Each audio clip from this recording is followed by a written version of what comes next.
Electric گاڑیاں سستی ہوں گی یا مہنگی ہوں گی؟ یہ لوگوں کے ذہنوں میں سب سے بڑا سوال ہے، سے بڑی ڈیبیٹ چلتی ہے. اب بھی عوام کے ذہنوں میں یہ سوالات ہیں اور اسی حوالے سے آج ہم نے اپنا یہ سیگمنٹ ڈیزائن کیا ہے اور ہم بات کر لیں گے. ہمارے ساتھ کار ڈیلر ایسوسی ایشن کے صدر ایچ ایم شہزاد صاحب موجود ہیں. بہت شکریہ ایچ ایم شہزاد صاحب، آپ نے باخبر سویرا کے لیے وقت نکالا. سر، یہ جو نیو آٹو پالیسی آئی ہے اس کے اوپر ذرا کیا آپ کا انالیسز ہے؟ ہمیں بتائیے گا کہ اس کے کیا محرکات ہیں، مندرجات ہیں. گاڑیاں سستی ہو رہی ہیں کہ مہنگی ہو رہی ہیں آسان الفاظ میں؟ دیکھیں، جب تک پالیسی نہیں آ جاتی تھی ساروز نہیں آ جا سکتے.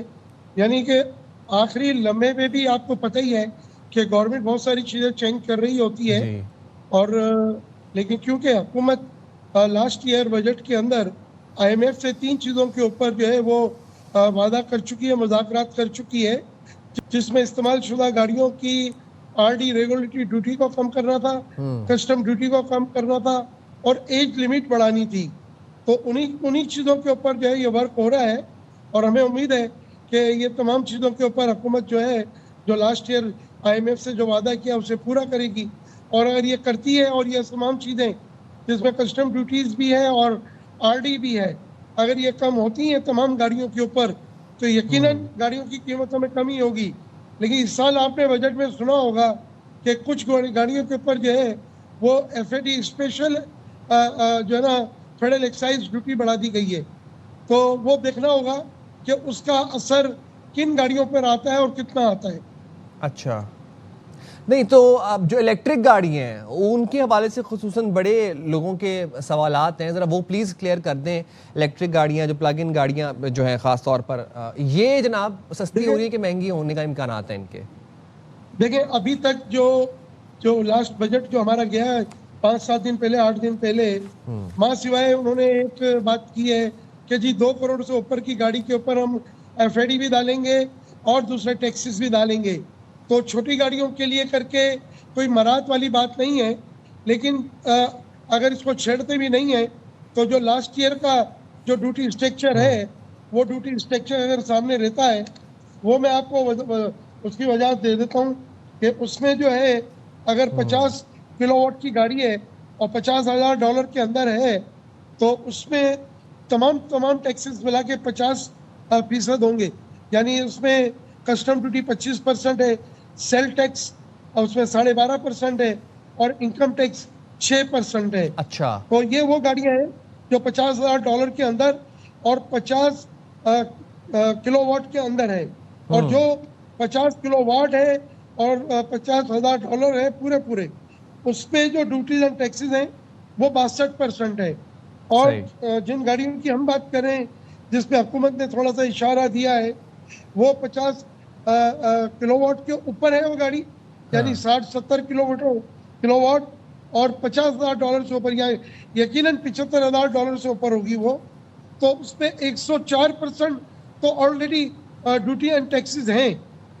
تو اب جو 2 کروڑ کی بات کی گئی ہے، اب یہ وہ گاڑی ہے جس کی میں نے لاسٹ میں آپ کو نشاندہی کی ہے کہ وہ 2 کروڑ سے اوپر جائے گی تو ظاہر ہے اس پہ پھر اسپیشل فیڈرل ایکسائز ڈیوٹی بھی لگے گی اور وہ گاڑی مہنگی ہوگی.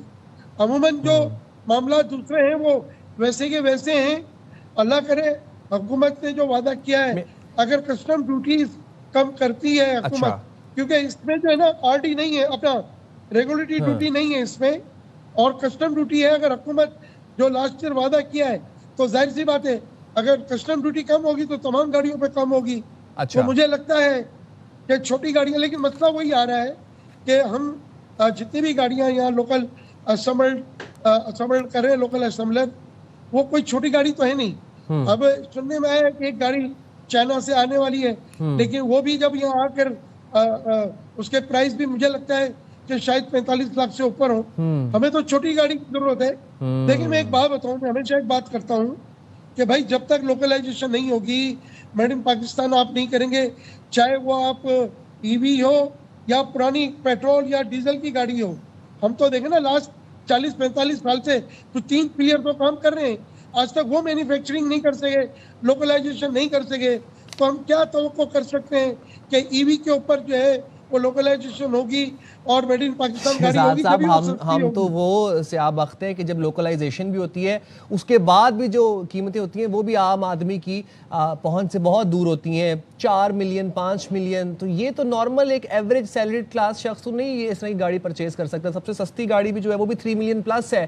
کون خریدے گا وہ 660 سی سی گاڑی؟ ایک ایوریج بندہ کیسے خریدے گا؟ میرا آپ سے یہ لوکل اسمبلڈ گاڑیوں کے حوالے سے سوال ہے سر.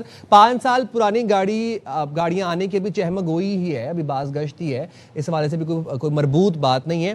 لیکن ساتھ ہی ہم نے دیکھا کہ کل 2 بڑی کمپنیوں نے اپنی جو پرائسز ہیں وہ ڈکریز کی اور کافی بڑے مارجن سے ڈکریز کی. مقابلے کی فضا قائم ہوتی ہے ملک میں, اور اگر کمپیٹیٹیو انوائرمنٹ آتا ہے تو جو لوکلی اسمبلڈ گاڑیاں ہیں ان کی قیمتوں میں کمی ہوتے دیکھ رہے ہیں آپ؟ کتنا ریلیف مل سکتا ہے عام آدمی کو؟ دیکھیں اس میں وہی میں نے کہا کہ یہ بالکل جو پالیسی ہے بالکل لاسٹ میرائل میں ہے, اور قومی اسمبلی میں آج کل اسی کے اوپر بہت زیادہ بحث ہو رہی ہے. اور مجھے لگتا ہے انشاءاللہ تعالیٰ کہ حکومت اگر یہ تمام چیزوں کو فوکس کرتی ہے تو ہمیں امید کرنی چاہیے. لیکن دیکھیں یہاں 2-3 چیزیں ہیں. ہمیں لوکلائزیشن کی طرف جانا پڑے گا, ہمیں میڈ ان پاکستان کی طرف جانا پڑے گا.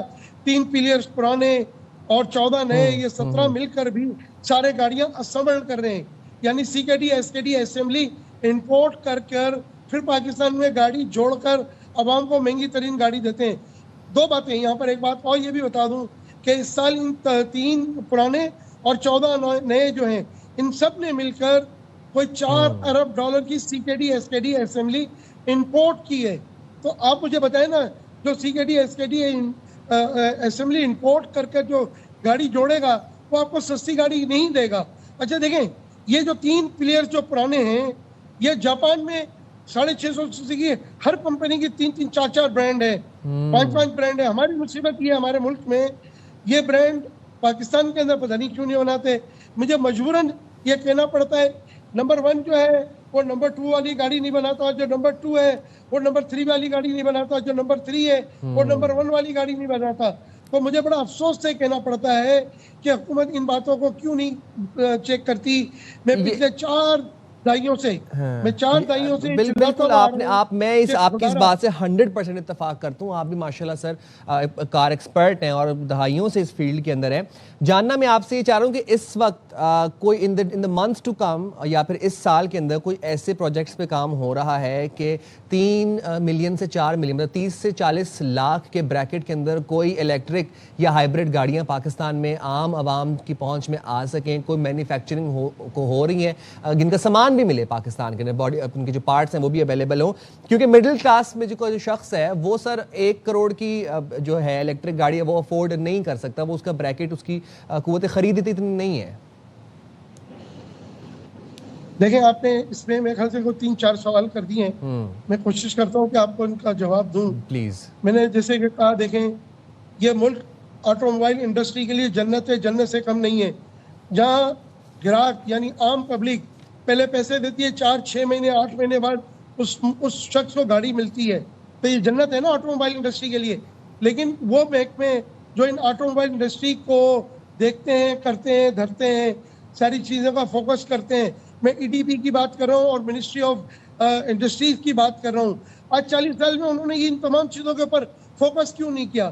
جبکہ پہلی کمپنی جو آئی تھی 1981-82 میں, اس کا جو MOU سائن ہوا تھا, اس کی اسپرٹ یہ تھی 1981-82 میں کہ آئندہ 5 سال بعد ٹرانسفر آف ٹیکنالوجی ہمارے ملک میں ہوگی اور ہم لوکلائزیشن کریں گے, میڈ ان پاکستان گاڑی بنائیں گے, عوام کی ضرورت کو پورا کریں گے اور ایکسپورٹ کریں گے. تو آج تک یہ خواب ہے, یعنی 3 جو پرانے ہیں وہ ویسے کے ویسے ہی ہیں. یعنی اب 5-5 سال کی کوئی 5 جو ہے نا پالیسیاں آ چکی ہیں, اب یہ 6ٹھی آ رہی ہے جس کا نام دیا گیا ہے 2631. اچھا یہ تو سر ایک تو میں کہوں گا کہ آئرنی کہہ لیں اس کو کوئی المیہ کہہ لیں کہ ہم دیکھتے ہیں پوری دنیا میں گاڑیاں, cars are very easy to purchase.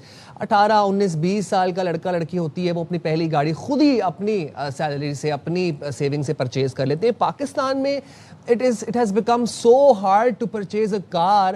وہی بات ہے پھر کہ ایک نارمل جو 660 سی سی گاڑی ہے آپ سمجھ لیں جو ہم بہت دیکھتے ہیں, عموماً میں نام نہیں لینا چاہوں گا اس کا, 3 ملین پلس سر. مطلب وہ اس گاڑی میں ایسا کیا ہی ہے کہ جو وہ 3 ملین پلس 33 لاکھ 32 لاکھ کی وہ گاڑی ہے اور وہ مڈل کلاس طبقے کی افورڈ سے باہر ہے, اس کی پاور آف پرچیزنگ سے باہر ہے, اور وہ اسی لیے ہے کہ 660 سی سی گاڑی اور وہ بھی اس کوالٹی کی, اس کیلیبر کی, who would pay 3 million for that. Shahzad صاحب ہمارے ساتھ موجود ہیں. شہزاد صاحب, میں آپ سے جاننا یہ چاہ رہا ہوں کہ اب جب کہ زمانہ تبدیل ہو رہا ہے اور ایک خاموش ریولیوشن آ رہی ہے, ای وی گاڑیاں آ رہی ہیں, پلگ ان ہائبریڈز آ رہی ہیں, جو 2030 میں آنا تھا وہ ہم نے خود کار طور پہ خود ساختہ طریقے سے ابھی سے ہم نے اس پہ اڈیپٹ کر لیا, کیونکہ پیٹرول کی قیمتوں میں اضافہ ہو رہا تھا اور ایک انسرٹن سچویشن تھی. گاڑیاں ای وی بھی آ رہی ہیں, ہائبریڈ بھی آ رہی ہیں, لیکن ساتھ ہی ہمارے یہاں پر لوگ ایسٹ سمجھتے ہیں نا, گاڑی لے کے خرید لی, 5-10 سال بعد اس کی قیمت جو ہے وہ آپ کو اس میں 25% اضافہ, 30% اضافہ. کتنا مزاج تبدیل کرنے کی ضرورت ہے, کیونکہ سر ای وی گاڑیاں اور ہائبریڈ گاڑیاں تو ڈیپریشیٹ ہوتی ہیں, ہمیں ڈیپریسیشن کے لیے اپنے آپ کو پریپیئر کرنا کتنا ضروری ہے؟ دیکھیں 2-3 سیکٹر کے اوپر کام کرنا بہت ضروری ہے. ایک سب سے پہلے کہ ہم نے کسی بھی حال میں حکومت یہ تہیہ کر لے کہ ہمیں لوکلائزیشن کرنی ہے. جو پرانا ٹائم چلا گیا ہم بھول جائیں.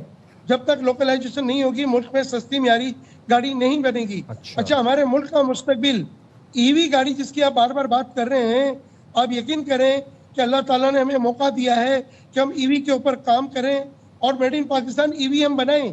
اگر ای وی کے اوپر ہم کام کر لیتے ہیں تو ہم 3 ملین کے اندر ای وی پاکستانی عوام کو ہم دے سکتے ہیں. اچھا, یہ کوئی راکٹ سائنس نہیں ہے. آپ یقین کریں کہ یہ ہمارا گجرات, یہ گجرانوالا, یہاں پر ویسے ہی پرانی اتنی بڑی بڑی انڈسٹریز ہیں جو آلریڈی بہت ساری چیزوں پہ کام کر رہی ہے. ہم دنیا کا بہترین لڑاکا طیارے بنا سکتے ہیں. ہم گاڑیوں کے اوپر کیوں نہیں جا رہے؟ ہمیں 2 مافیا ہیں یہاں پر, ایک پیٹرول مافیا اور ایک آٹو موبائل اسمبلر مافیا. ہمیں ان سے فائٹ کرنی پڑے گی, ہم تمام عوام کو بھی اور حکومت شہزاد کو بھی. صاحب, آپ یہ بتا رہے ہیں کہ اگر لوکلائزیشن ہو جاتی ہے تو 3 ملین 30 لاکھ کے بریکٹ میں پاکستان میں ای وی گاڑی آ سکتی ہے, ملے گی لوگوں کو؟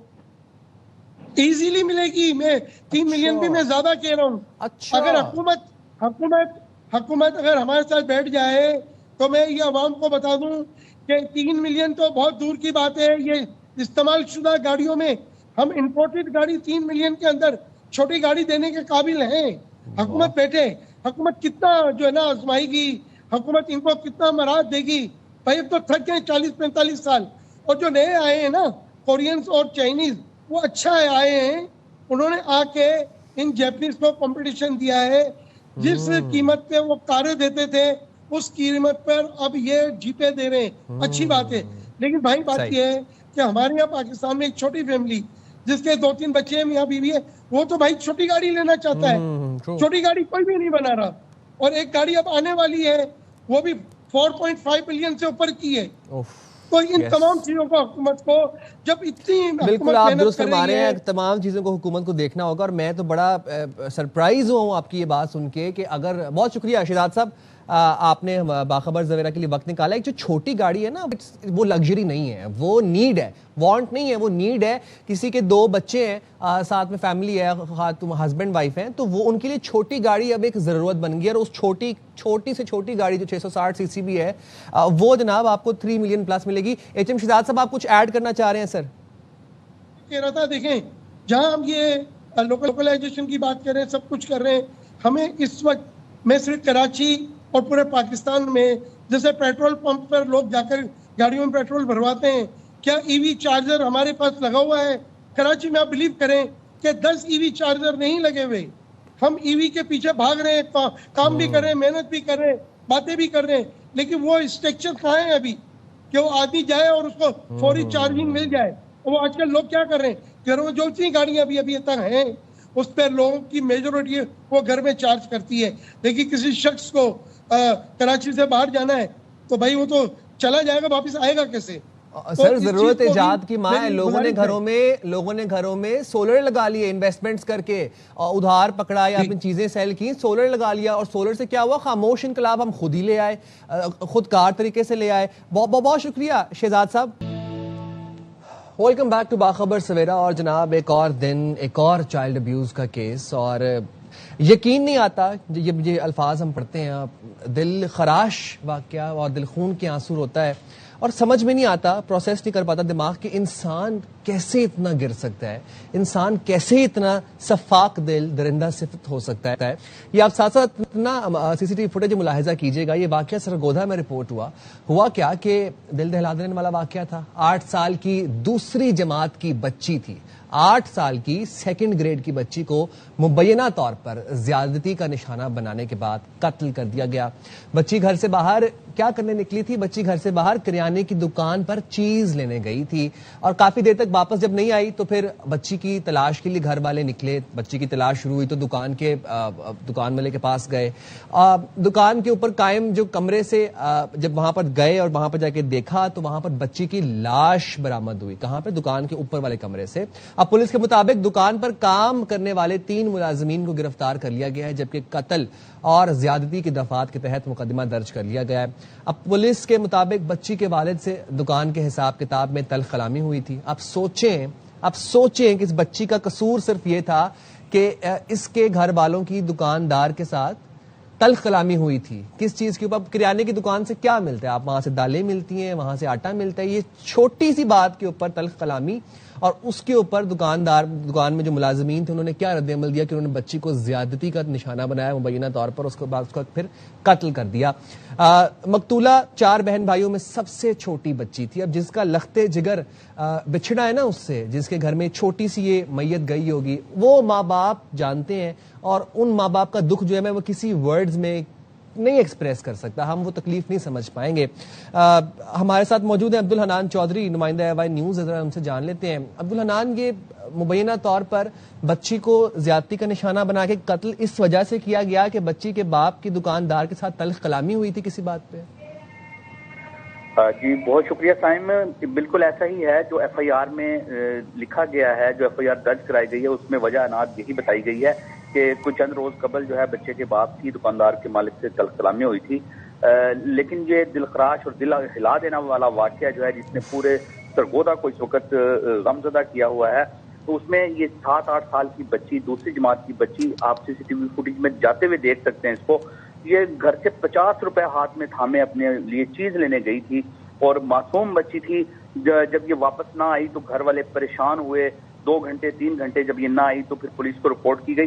تو 15 پہ جب کال چلی ہے, پولیس نے بر وقت رسپانس دیا, اور جب وہاں پہ آ کر جب سی سی ٹی وی فوٹیج میں دیکھا گیا کہ بچی دکان میں جاتی ہوئی نظر آ رہی ہے, واپس نہیں آئی, تو اس سے پھر جو ہے ایک شک ہوا, اور پولیس کے افسران جو ہیں ایس پی انویسٹیگیشن وہاں پہ پہنچے, A S P city, S H O city وہاں پہ پہنچے, بارش نفری وہاں پہ آئی, اور جب اس کی دوسری اور تیسری منزل کی تلاشی لی گئی تو وہاں سے پھر بچی کی جو ہے ایک لاش جو ہے وہ اتنی بے دردی سے اس کا گلا کاٹا گیا تھا مبینہ طور پہ, جو ہے زیادتی کے بعد جو ہے اس کے ساتھ جو شفقانہ سلوک کیا گیا ایک معصوم بچی کے ساتھ, تو ایک دل ہلا دینے والا واقعہ تھا.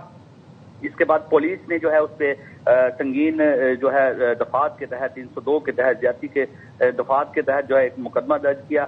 اس کے بعد جو ہے وہ مالک دکان اور 3 ملازمین جو ہے ان کو گرفتار کیا گیا ہے, جبکہ جو اصل اس کا مرکزی ملزم ارسلان ہے وہ موقع سے فرار ہونے میں کامیاب ہو گیا, جس کے لیے گزشتہ رات سے ہی جو ہے پولیس چھاپے مار رہی ہے, اس کی تلاش جاری ہے. لیکن اس واقعے کے اتنے زیادہ اثرات ہیں کہ اس وقت جو ہے رات جب اس کا نماز جنازہ بچی کا ہوا تو ایک بڑی تعداد شہریوں کی جو ہے اس نماز جنازہ میں تھی. ہر آنکھ غم زدہ تھی کہ اس بچی کا قصور کیا ہے, اور اتنی شفاقی سے اس کو کیوں اس کے ساتھ یہ سلوک کیا گیا. ان کے گھر والے, اس کے اہل خانہ اور اس کے پڑوس, اس پورا شہر جو ہے اس وقت غم میں ڈوبا ہے, اور یہ مطالبہ کر رہا ہے کہ اس کے شفاق قاتلوں کو جلد از جلد کیفری کردار تک پہنچایا جائے. جی عبدالحنان, یہ بتائے گا کہ آپ نے بتایا کہ مرکزی ملزم گرفتار ہو چکا ہے, تو پھر جن لوگوں کی گرفتاری عمل میں لائی گئی ہے وہ لوگ کون ہیں؟ یہ مرکزی ملزم تو فرار ہو چکا ہے نا؟ جی, مرکزی ملزم جو ارسلان ہے وہ موقع سے فرار ہو گیا تھا. مالک دکان اور جو وہاں پہ مزید 2-3 لوگ کام کرتے تھے ان کو جو ہے پولیس نے حراست میں لیا ہوا ہے, گرفتار کیا ہوا ہے, کیونکہ بچی جو ہے دکان کے اندر گئی ہے, اندر سے ہی سیڑھی جو ہے وہ بالائی منزل کی طرف جاتی تھی, تو اس سے یہ محسوس ہوتا ہے کہ اب بچی گئی ہے تو 2-3 لوگوں نے اس کو دیکھا ضرور ہے, پھر بچی واپس نہیں آئی, تو اس کا مطلب یہ ہے کہ ہو سکتا ہے کہ اس کے ارسلان کے ساتھ کوئی اور لوگ بھی ملوث ہوں. تو پولیس یہ جو جن ملزمان کی گرفتاری عمل میں لائی گئی ہے اور جو مرکزی ملزم بھی ہے, یہ ان کا ریکارڈ کیا, کوئی ریکارڈ یافتہ ہیں؟ یہ سارے دکان میں درندے تھے سبھی ایک جیسے تھے؟ کیا انہوں نے ماضی میں ایسی کوئی حرکت کی ہے؟ کیا ریکارڈ ہے ان کا؟ جی بالکل، اس میں ہم نے کوشش کی ہے کہ ان کا ریکارڈ پتہ کیا جائے، لیکن بظاہر جو ہے ایسا کوئی ریکارڈ ان کا موجود نہیں ہے۔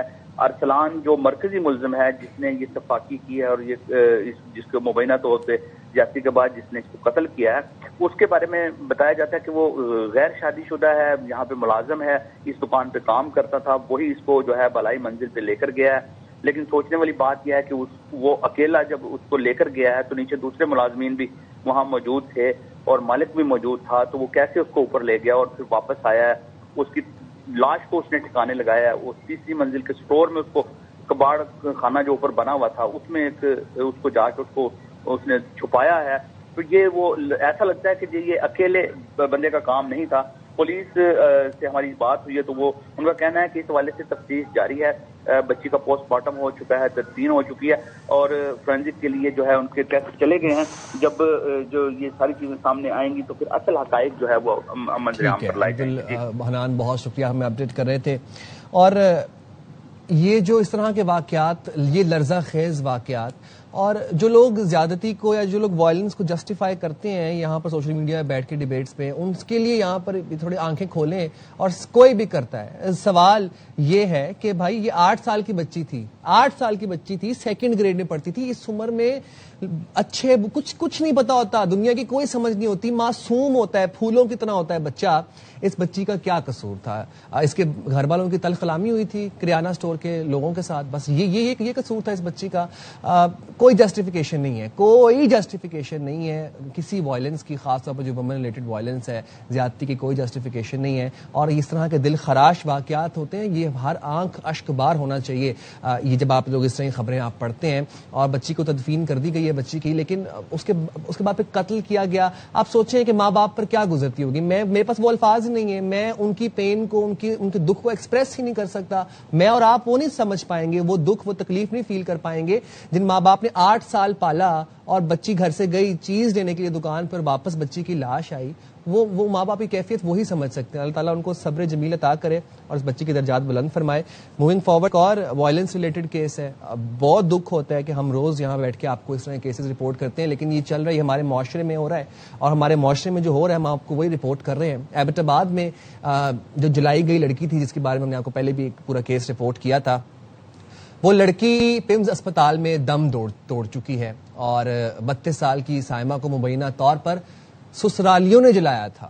سسرالیوں نے سائمہ کو جلایا تھا، اس کے بعد پھر اس کو پمز اسپتال کے برنٹ یونٹ میں ایڈمٹ کیا گیا تھا، وہ 3rd ڈگری برن تھی، اب وہ دم توڑ چکی ہے بیچاری سائمہ۔ سائمہ کو 19 جون کو ایبٹ آباد سے پمز اسپتال لایا گیا تھا، اور سائمہ کا 98% جسم شدید متاثر تھا، دھوئیں سے اس کے پھیپھڑوں کو شدید نقصان پہنچا تھا، آگ سے سائمہ کے جسم کی کھال کی اندرونی تہہ بھی جھلس چکی تھی، اور سائمہ کو مبینہ طور پر دیور نے تیل چھڑک کر آگ لگائی تھی۔ آپ سوچیں کہ اب یہ کوئی ڈومیسٹک وائلنس کی بھی کوئی ایکسٹریم فارم ہے کہ جس میں سسرالیوں، وہی بات ہے، عدم برداشت ہے، اتنی انٹالرنس ہے۔ ہمارے ساتھ موجود ہیں ہمارے نمائندے راجہ محمد ہارون، ان سے تفصیلات جان لیتے ہیں۔ ہارون، بتائیے گا کہ سائمہ کے اہل خانہ کا کیا مطالبہ ہے، اور یہ سارا جو واقعہ تھا یہ کس وجہ سے پیش آیا؟ جی، یہ 19 جون فرائیڈے کے دن ابتباد کے دور افتادہ علاقہ لورا سما کرگا میں خاتون سائمہ بی بی تھی جو 3 بچوں کی ماں تھی، اس کو پٹرول چھڑک کر، بوتل میں پٹرول لایا گیا اور اس کو چھڑک کر آگ لگائی گئی۔ اس حوالے سے جب اس کا جسم جلس گیا تو اس کو اسلام آباد پمز لایا گیا۔ وہاں پر لورا پولیس گئی، لورا پولیس نے وہاں پر سائمہ بی بی سے جو معلومات لی، جو اس نے بیان دیا، اس کی روشنی اس کے دیور عدیل نے اس پر یہ تیل چھڑک کر آگ لگائی تھی۔ اور اس خاتون جو ابھی دنیا سے چلی گئی ہے، جس کی کل نماز جنازہ ادا ہو گئی ہے، اس کا یہ کہنا ہے کہ گھریلو آئے روز جھگڑے ہوتے تھے میرا جو دیور ہے عدیل اس کے ساتھ، اور اس نے یہ کام کیا ہے۔ تو اس حوالے سے اب تک لورا پولیس نے مقدمہ درج کر دیا اور ملزم کو 20 تاریخ کو گرفتار کیا۔ گرفتار کرنے کے بعد 2 روزہ ریمانڈ حاصل کیا عدالت سے، اور آج اسے دوبارہ ریمانڈ کے لیے عدالت میں پیش کیا جائے گا۔ جی، یہ بتائیے راجہ ہارون کہ سائمہ کے شوہر کہاں پہ تھے، اور یہ دیور نے آگ کس وجہ سے، دیور کا کیا تعلق ہے اس ساری ایکویشن کے اندر؟ جی جو اسلام آباد میں جب خاتون کو لے جایا گیا, جب لورا پولیس وہاں پر پہنچی تو اس خاتون سے جو بیان لیا گیا اس کا یہ کہنا ہے, اس کے گھر والوں کا نہیں بلکہ خاتون جو دنیا سے چلی گئی ہے اس نے جو اپنا پولیس کو بیان دیا ہے اس کا یہ کہنا ہے کہ آئے روز ہمارے گھر میں جھگڑے ہوتے تھے, جو میرا دیور تھا وہ خاص کر مداخلت کرتا تھا اس کی وجہ سے ہوتے تھے, اس کے ساتھ عداوت یہی تھی کہ آئے روز ہمارے گھر میں جھگڑے تھے, اس نے مجھ پر یہ تیل پھینکا ہے اور اس نے آگ لگائی ہے. اور آپ یہ بتا رہے ہیں کہ مرکزی ملزم کو گرفتار کر لیا گیا, اس کا کیا موقف ہے؟ آپ نے بتایا کہ اس کو 2 دن کے ریمانڈ پہ اسے تفتیش بھی کی گئی. جی اس حوالے سے رات کو جب پولیس سے بات ہوئی تو ان کا یہی کہنا ہے کہ ابھی تک ملزم نے اقرار جرم نہیں کیا ہے. ان کا کچھ کہنا یہی ہے کہ آئے روز خاتون کے ساتھ جھگڑے ضرور ہوتے تھے لیکن میں نے یہ آگ نہیں لگائی ہے. یہ پولیس کا موقف تھا رات کو جو اس نے کہا تھا. اچھا, دیور جو ہے وہ اس بات سے انکاری ہیں, انہوں نے اقرار جرم نہیں کیا, تو پھر کس نے آگ لگائی, کس نے تیل چھڑکا؟ اہل خانہ کا کیا مطالبہ ہے اب سائمہ کے اہل خانہ کا؟ سائمہ کے اہل خانہ کا, اس کے والد امجد علی گجر, اس کے بھائیوں, اس کے ماموں کا یہی کہنا ہے کہ ایسی درندہ شخص نے ہماری بیٹی کو, ہماری بھائی بہن کو آگ لگائی ہے, اس کو کیفر کردار تک پہنچایا جائے.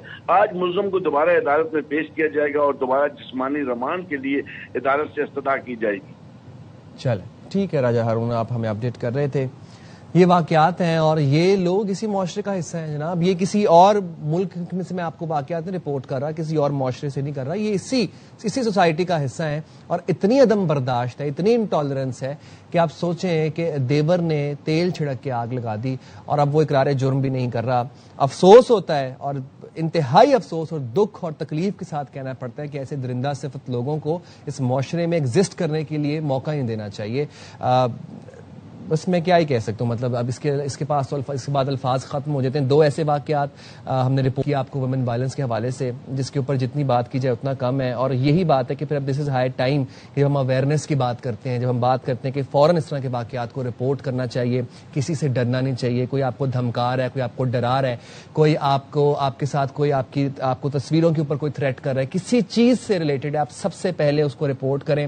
اگر بچے یہ پروگرام دیکھ رہے ہیں, بچیاں یہ پروگرام دیکھ رہی ہیں, سب سے پہلے اپنے پیرنٹس کو اعتماد ملے, اپنے ماں باپ کو بتائیں اور اس کے بعد پھر اپنے ماں باپ کو اس چیز کے لیے کنونس کریں. اور ماں باپ کے لیے پیغام ہے کہ فوری طور پر اس طرح کے واقعہ اگر آپ کے بچیوں کو ہراس کر رہا ہے کوئی شخص, فوری طور پر رپورٹ کریں, 15 کے اوپر کمپلین درج کروائیں.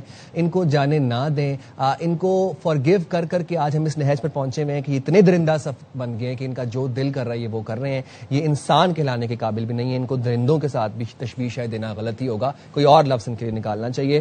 موونگ فارورڈ جناب, ذرا بات کر لیتے ہیں دنیا میں کیا چل رہا ہے. دنیا میں چل رہا ہے فیفا, اور فیفا آپ کو ذرا راؤنڈ اپ دیتے ہیں ورلڈ کپ کا. اور فیفا ورلڈ کپ میں جناب ناروے نے کیا کیا ہے کہ ناروے نے سنسنی خیز مقابلے کے بعد سنیگال کو 2 کے مقابلے میں 3 گول سے ہرا دیا ہے.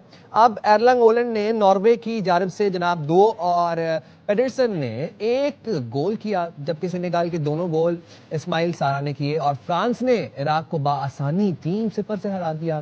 امبابے نے 2 گول سکور کیے. ارجنٹینا نے جناب آسٹریلیا کو 2-0 سے شکست دی.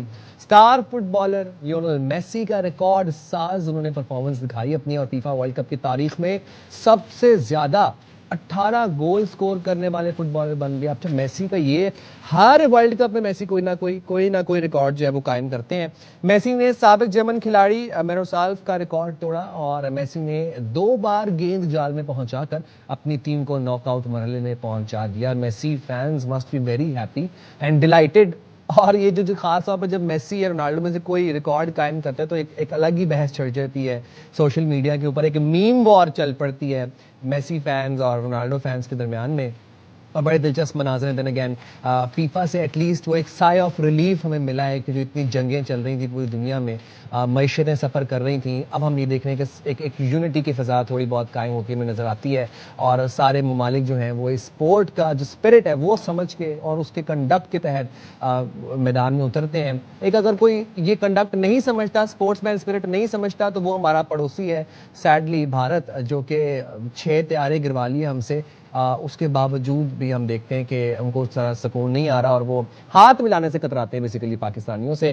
جبکہ ہم یہ دیکھتے ہیں کہ ایران اور امریکہ کی اتنی بڑی جنگ ہوئی اور اتنے میزلز آئے گئے, لیفٹ رائٹ سارا معاملہ ہوا, پھر بھی ایرانی ٹیم جو ہے وہ فیفا ورلڈ کپ میں پلے کر رہی ہے. تو فیفا ورلڈ کپ میں ایران کی جب ہم بات کر ہی رہے ہیں تو ایران کے گول کیپر نے اپنے کھیل سے دنیا کو حیران کر دیا. اب بیلجیم کے خلاف اہم میچ میں علی رضا گول پوسٹ کے محافظ تھے, وہ گول کیپر تھے, اور انہوں نے کیا کیا کہ وہ دیوار بن کر انہوں نے یقینی گول بچا کر ایران کی پہلی مرتبہ ناک آؤٹ مرحلے میں جانے کی امیدیں زندہ رکھی. انہوں نے وہ سیو کیا, میچ واز اے سیویئر. اور اس شاندار کارکردگی کے بعد سوشل میڈیا پر ایران کے گول پوسٹ کو آمنہ ہرمز اور گول کیپر کو اس کا محافظ قرار دیا جانے لگا ہے. تو سوشل میڈیا کے اوپر تو ایک الگ ہی میمز چل پڑتی ہیں. آپ سوچیں وہ کہہ رہے ہیں کہ گول پوسٹ تھی اسٹریٹ آف ہرمز ہے اور گول کیپر جو اسٹریٹ آف ہرمز کے محافظ ہیں. ایران کے وزیر خارجہ عباس عراقچی نے علی رضا کی تصویر شیئر کرتے ہوئے لکھا کہ کھیل سے مذاکرات کی میز اور میدان جنگ تک ایرانی اپنی عزت اور وقار کا دفاع کرنا جانتے ہیں. یہ ہوتا ہے جناب ظرف, آپ کو ذرا دکھاتے ہیں کچھ ہائی لائٹس کی. یہ پھر وہی بات ہے جس جو میں اسپورٹس مین اسپرٹ کی اور جو کوڈ آف کنڈکٹ کی بات میں کر رہا تھا کہ ہم نے تو بھارت کے تحمل کا مظاہرہ کرتے ہوئے صرف 6 جہاز گرائے تھے پچھلے سال, پھر وہ ہم سے ہاتھ ملانے سے کتراتے ہیں کرکٹ کے میچز کے اندر, اسٹیڈیم کے اندر. لیکن یہ ہوتا ہے ظرف کہ ایران امریکہ کی اتنی بڑی جنگ ہوئی اور ایران دیکھیں اب آپ کیسے زبردست مظاہرہ کر رہا ہے پرفارمنس کا فیفا ورلڈ کپ کے اندر. موونگ فارورڈ, گرمیاں چل رہی ہیں, پھلوں کا بادشاہ آم آیا ہوا ہے, آم کے چرچے ہیں اور آم بڑا سستا بھی مل رہا ہے بائی دا وے. اس کی خوشبو اور ذائقہ دنیا بھر میں پہچانا جاتا ہے. تو ملتانی آم جو کہ اپنے ذائقے کی وجہ سے مشہور ہے, ہم نے اس حوالے سے ایک رپورٹ تیار کی ہے, دیکھیے گا رانا فاروق کی رپورٹ. ملتان کا آم اپنے بے مثال ذائقے کی وجہ سے دنیا بھر میں مقبول ہے. خاص طور پر آم کی مشہور قسم چونسا اپنی منفرد خوشبو, رس بھرے ذائقے اور خوبصورتی کے باعث سب سے زیادہ پسند کیا جاتا ہے. چونسا کو کنگ آف مینگو بھی کہا جاتا ہے, جس کی آمد کا صرف پاکستان ہی نہیں بلکہ بیرون ممالک میں بھی بے صبری کے ساتھ انتظار کیا جاتا ہے. ملتان کے باغات میں چونسا آم کی تیاری اپنے آخری مراحل میں ہے اور چند ہی روز میں یہ لذت سے بھرپور آم منڈیوں کی رونق بننے جا رہا ہے.